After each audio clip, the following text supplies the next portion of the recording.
জাজমেন্টে উনি অর্ডার পোর্শনে পরিষ্কারভাবে উল্লেখ করেছেন যে মিস্টার তারেক রহমান সাহেবকেও এই মামলা থেকে নির্দোষ সাব্যস্তে খালাস দেওয়া হলো। আজকে যে মামলাটা ছিল এটা 2007 সালে তৎকালীন তত্ত্বাবধায়ক গভর্নমেন্টের সময় ফাইল করা। এই মামলায় আসামি ছিল 3 জন। একজন তারিক জিয়া প্রিন্সিপাল অ্যাকিউজড, জুবাইদা রহমান তার ওয়াইফ এবং তার শাশুড়ি ইকবাল মান বালু।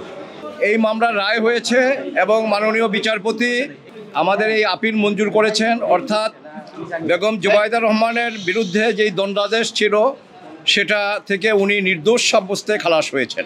এবং আমরা এই আপিল শুনানি করতে গিয়ে বাংলাদেশ সুপ্রিম কোর্টের ইদানিংকালে ম্যাডাম খালেদা জিয়া চ্যারিটেবল মামলা এবং গিয়াসউদ্দিন আল মামুন সাহেবের সাথে আরেকটা আপনার মানি লন্ডারিংয়ের মামলা, 21শে আগস্টের গ্রেনেড হামলা মামলায় যদিও তারেক রহমান সাহেবের কোনো আপিল ছিল না। ওয়ালটন আবারও মিলিনিয়ার অফারে ওয়ালটন ফ্রিজ কিনে আপনিও হয়ে যেতে পারেন মিলিয়নিয়ার। মিলিনিয়ার ছড়াছড়ি দেশ জুড়ে, এটা শুধু ওয়ালটনই পারে। কিন্তু মাননীয় আদালতকে আমরা আমাদের supreme court, Pakistan supreme court, Indian supreme কোর্টের বিভিন্ন জাজমেন্ট দিয়ে আমরা দেখিয়েছি যে যদি মামলা এজ এ হোল দেখা যায় যে কারো বিরুদ্ধে প্রমাণ হয় নাই, সেক্ষেত্রে যারা আপিল করতে পারেননি তাদেরকেও আপনারা একুইটারের বেনিফিট তাকেও আপনারা দিতে পারেন। এবং সেখানে আপনারা জানেন 21শে আগস্টের মামলায় তারেক জিয়া সাহেবকে একুইটাল দেওয়া হয়েছে, অর্থাৎ নন অ্যাপিলিং একিউজ যারা তাদের সবাইকে আপনার একুইটাল দেওয়া হয়েছে। এবং জিয়া অরফেনেজ ট্রাস্ট মামলায় এবং আরেকটা মানি লন্ডারিংয়ের মামলায় যেটা গিয়াসউদ্দিন আল মামুন সাহেবের সাথে, সেখানেও তাকে নির্দোষ সাব্যস্তে মাননীয় প্রধান বিচারপতির নেতৃত্বে আমাদের ফুল বেঞ্চ অ্যাপেলেট ডিভিশনের ওনারা বলেছেন অন্য কনভিক্ট যিনি আপিল করতে পারেননি এই খালাস বা এই একুইটালের অর্ডার তাদের বেলায়ও প্রযোজ্য হবে। আজকে আমরা এই কোর্টে বেগম জুবাইদা রহমানের মামলায়ও আমরা একই কথা বলেছি এবং বলেছি যে মিলার্ড, আপনি যেহেতু দেখতে পাচ্ছেন কাগজপত্র, ডকুমেন্ট এবং অন্যান্য যা কিছু আছে তা থেকে এই মামলা তারেক রহমান সাহেবের বিরুদ্ধে উনি কোনো জ্ঞাত আয় বহির্ভূত কোনো সম্পদের অধিকারী নহেন এবং কোনো সম্পত্তি উনি ডিজনেস্টলি অর্থভাবে উনি কোনো অর্জন করেন নাই। কাজেই আপনি যদিও উনি আপিল করতে পারেননি, আপনি এই খালাসের বেনিফিট বা এই জাজমেন্ট যাতে ওনার বেলায়ও প্রযোজ্য হয় আপনি সেটা করতে পারেন। এবং মাননীয় আদালত আমাদের কথা রেখেছেন, আমাদের কথা শুনেছেন এবং উনি এটা গ্রহণ করেছেন এবং জাজমেন্টে উনি অর্ডার পোর্শনে পরিষ্কারভাবে উল্লেখ করেছেন যে মিস্টার তারেক রহমান সাহেবকেও এই মামলা থেকে নির্দোষ সাব্যস্তে খালাস দেওয়া হলো। আমরা একটা কথা বলেছি যে একটি টাকাও, একটা সম্পত্তিও কিন্তু তারেক রহমান সাহেবের বা ওনার স্ত্রীর যে মামলা আপনার সামনে আছে তার টোটাল প্রপার্টির হিসাব এখানে আছে।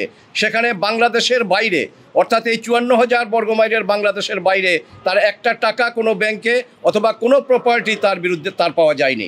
কাজেই ম্যাডাম খালেদা জিয়া যেই কথাটা বলতেন যে বাংলাদেশের বাইরে আমার কোনো ঠিকানা নাই, আজকে এই মামলায় খালাসের মাধ্যমে এটা আবার প্রতিষ্ঠিত হলো যে বাংলাদেশ, এই ম্যাডাম খালেদা জিয়া বা জিয়া পরিবারের বাংলাদেশের বাইরে কোনো ঠিকানা নাই। আজকে 18 বছর 17 বছর উনি লন্ডনে আছেন ভাড়া বাড়িতে। কাজেই এই মামলা 7 সনে শুরু হয়েছে, 23 সনে জাজমেন্ট, উনি 8 সনে 9 সনে লন্ডনে গিয়েছেন। যদি কোনো সম্পত্তি লন্ডনে থাকতো বা অন্য কোনো দেশে থাকতো সেটা এনে আবার চার্জ অ্যামেন্ডমেন্ট করে তারপরে তাকে সাজা দেওয়া যেত, কিন্তু এই ধরনের কোনো কিছু পাওয়া যায়নি। আমরা এই মামলা যথাযথভাবে কোর্টে উপস্থাপন করতে পেরেছি এবং রায়ে নির্দোষ সাব্যস্তে বেগম জুবাইদা রহমান এবং ওনার স্বামী মিস্টার তারেক রহমান খালাস হয়েছেন। আমরা আল্লাহর দরবারে আবারও শুকরিয়া জানাই। মেরিসিয়াস প্রসিকিউশন অনারেবল চিফ জাস্টিস সাহেবের আদালতে যেই মামলাটা হয়েছে সেখানে আপনার জিয়া চ্যারিটেবল ট্রাস্ট মামলায়, আমার যতদূর মনে পড়ে জিয়া অরফেনেজ ট্রাস্ট মামলায়, সেখানে বলা হয়েছে যে দ্যাট ওয়াজ এ মেরিসিয়াস প্রসিকিউশন। এবং আজকেও আমরা দাবি করেছি যে এই যেই মামলা আপনি শুনছেন মাননীয় আদালত, এটাও আপনার malicious prosecution has, because without any basis, কোনো ধরনের কোনো সারবত্তা না থাকা সত্ত্বেও যখন মামলা তাদের বিরুদ্ধে হয়েছে এবং সাজা দেওয়া হয়েছে, এটাও মেরিসিয়াস প্রসিকিউশন বলা যায়। 26(2)তে কোনো নোটিশ দেওয়া হয়নি, এটা দুদক স্বীকার করে নিয়েছেন। আজকে যে মামলাটা ছিল এটা 2007 সালে তৎকালীন তত্ত্বাবধায়ক গভর্নমেন্টের সময় ফাইল করা। এই মামলায় আসামি ছিল 3 জন। একজন তারিক জিয়া প্রিন্সিপাল অ্যাকিউজড, জুবাইদা রহমান তার ওয়াইফ এবং তার শাশুড়ি ইকবাল মান বালু। এইটাতে আসলে প্রসিকিউশন যেটা ডিফেক্ট করে ফেলেছে আমি মনে করি যে 2টা পার্ট আছে। একটা হচ্ছে প্রসিকিউশন যে মামলা ফাইল করলো সেখান থেকে একটা শুরু, আর একটা সেকেন্ড পার্টটা হচ্ছে যে স্পেশাল জাজ কিভাবে রায়টা দিল। তো দেখেন, একটা মামলা ফাইল করছে, ডেট অফ অকারেন্স দেখাচ্ছে 82 সাল থেকে। 82 সালে তারেক রহমান বা তার ওয়াইফ দুজনেই আমার ধারণা যে স্কুল স্টুডেন্ট ছিল। তো সম্পদের মামলা স্কুল স্টুডেন্টদের বিরুদ্ধে এটা একটা গোড়ায় গলদ করে ফেলেছে। এর ব্যাখ্যা দেওয়া খুব কঠিন প্রসিকিউশনের পক্ষে। যে প্লাস হচ্ছে দেখেন যে এফআইআর মধ্যেই বলছে যে জুবাইদা রহমান যিনি অ্যাপিল্যান্ট এখানে একমাত্র, তার বিরুদ্ধে ৩৫ লক্ষ টাকা disproportionate to non source of income, তার জ্ঞাত আয় বহির্ভূত সম্পদ। এফআইআর মধ্যে আবার বলছে যে জানতে পেরেছে তারা যে আসামিদের কাছ থেকে, তাদের বিবরণী থেকে, এই ৩৫ লক্ষ টাকা জুবাইদা রহমানের মা তাকে দিয়েছে কোথা থেকে, সেটাও তার মাও আবার বলেছে যে হ্যাঁ তাদের বাড়ি আছে, সম্পদ আছে ঢাকা শহরের বিভিন্ন জায়গায়, মহাখালীতে আছে। তারপরে এগুলো কিন্তু পৈতৃক সম্পদ, মতিঝিলে আছে। সেইখানকার ভাড়া থেকে তারা এই ৩৫ লাখ টাকার দুইটা চেকের মাধ্যমে, আলাদা আলাদা চেক, একটা ২৫ লাখ, একটা ১০ লাখ, তার মেয়েকে উনি গিফট দিয়েছে। এটা খুব রিজনেবল একটা ব্যাখ্যা। তো আয়ুষ সাহেব তৎকালীন ইনভেস্টিগেশন অফিসার এটা বিশ্বাস করেনি, বিশ্বাস না করে বলেছিল যে এটা তারেক রহমানের টাকা। এই ছিল অ্যালিগেশন।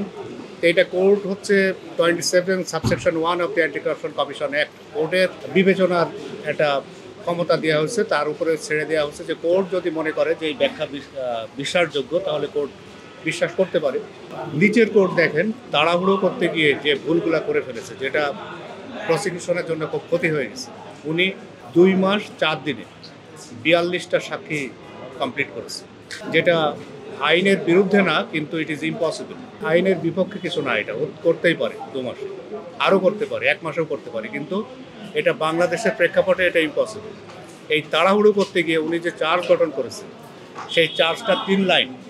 মিনিমাম যে একটা মানুষের বিরুদ্ধে তুমি অভিযোগ গঠন করছো, তার বিরুদ্ধে অভিযোগ কি, একজন আসামি ভবিষ্যতে এসে যাতে তার যুক্তি খণ্ডন করতে পারে এই অভিযোগগুলোর ভিত্তিতে, সেই অভিযোগটাই উনি চার্জের মধ্যে লিখে দেন। এই চার্জটা হচ্ছে ডিফেক্টিভ, এগুলো হচ্ছে তাড়াহুড়ো করতে গিয়ে। এবং সাক্ষী লিখছে মনে হচ্ছে যেন উনি রায় দিচ্ছে। সাক্ষীর ভাষা হবে সাক্ষী নিজে যে সাক্ষী হচ্ছে তার মুখের ভাষাটাই হবে সাক্ষীতে। এখন উনি রেকর্ড করছে কি ওনার নিজের মতো করে, তিনি তাকে এটা বলতে পারেন না। সাক্ষী যখন বলছে আমি এই করেছি, আমি লিখতে হবে, এইটা হচ্ছে আমার এখতিয়ারাধীন না, আমি এটা রেফার করবো to the commission will take this.